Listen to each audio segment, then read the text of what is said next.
Assalamualaikum warahmatullahi wabarakatuh. Balik lagi channel saya. Jadi di sini saya akan mengkritik suatu puisi yang bertemakan atau yang menggunakan diksi yang bersifat vulgar atau yang mengandung seks. Lalu yang seperti kita ketahui, sastra adalah alat pembebasan. Sebuah karya sastra dapat mewakili keterbebasan pikiran dan perasaan pengarang atas suatu persoalan. Karena sastra adalah cerminan diri manusia, sastra ada dan diadakan oleh manusia itu sendiri. Sementara kehidupan manusia sangat kompleks dan mengandung banyak persoalan.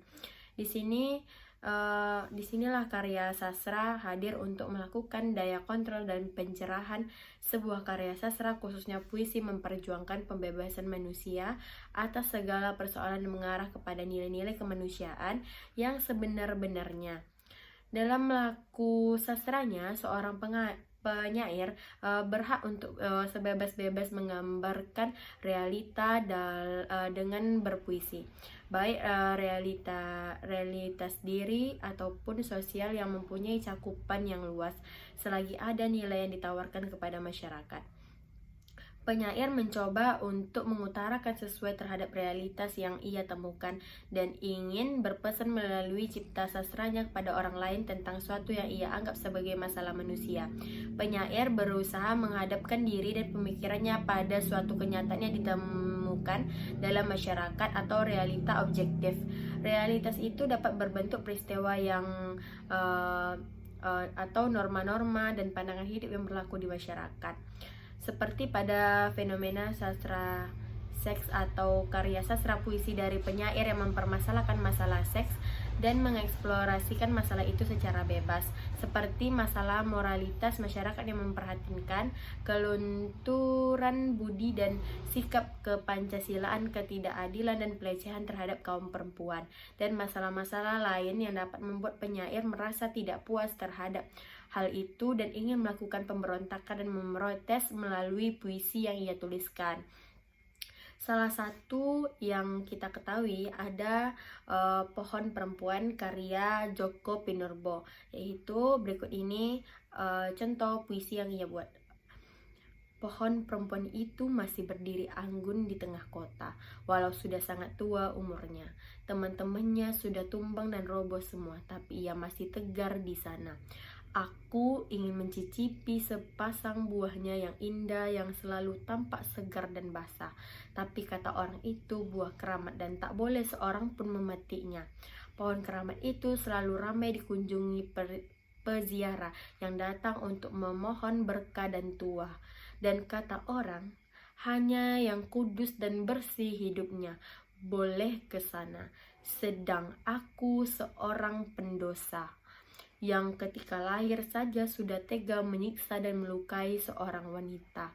Tadi siang aku melihat seorang tiran ditangkap, ditelanjangi, diarak dikelilingi kota, kemudian digantung di pohon itu, sampai melet lidahnya dan mendelik matanya. Sebelum nyawanya oncat, ia sempat mendengar pohon perempuan itu berkata, "Minumlah tetekku, hai anak durhaka." 1999. Pada puisi dari sajak Djoko Pinurbo ini tampak bahwa banyak yang digunakan penyair untuk menyebut dan menggambarkan perempuan adalah pilihan-pilihan kata diksi yang tidak biasa, tidak seperti karakteristik penggambaran tentang perempuan pada umumnya yang sering diwakilkan hanya dengan kata rambut yang panjang dan terurai, bola mata yang hitam dan bulat, wajah yang teduh bak rerimbunan, atau ayunan kaki dari ia yang tinggi semampai.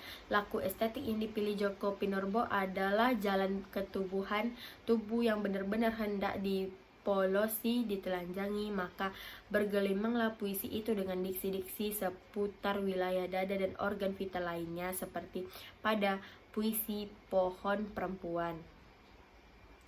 Lalu yang kita ketahui juga pembicaraan tentang seks dalam puisi Pohon Perempuan ini, misalnya disindirnya bagaimana seorang tiran atau penguasa yang lalim yang tersiksa di bawah sebuah pohon yang dinamai sebagai pohon perempuan. tadi siang aku melihat seorang tiran ditangkap. Dan lalu puisi ini juga mempunyai pesan moral yang ditangkap, yaitu pada dimana di sini diceritakan bahwa saya memaknai pohon perempuan itu sebagai seorang ibu, di mana kecintaan seorang ibu pada anaknya yang tak terbatas dan bahkan anaknya yang durhaka, seorang tiran pun masih ingin dilindunginya. Lalu bagaimana halnya dengan Djoko Pinurbo? Gunawan Muhammad juga pernah menuliskan puisi dengan eksploitasi seks. Jadi di Indonesia ini banyak seorang penyair atau sastrawan yang mengangkat puisi atau membuat puisi dengan diksi-diksi yang vulgar. Itu saja yang dapat saya sampaikan. Lebih dan kurang saya mohon maaf. Wabillahi taufiq wal hidayah. Wassalamualaikum warahmatullahi wabarakatuh. Terima kasih.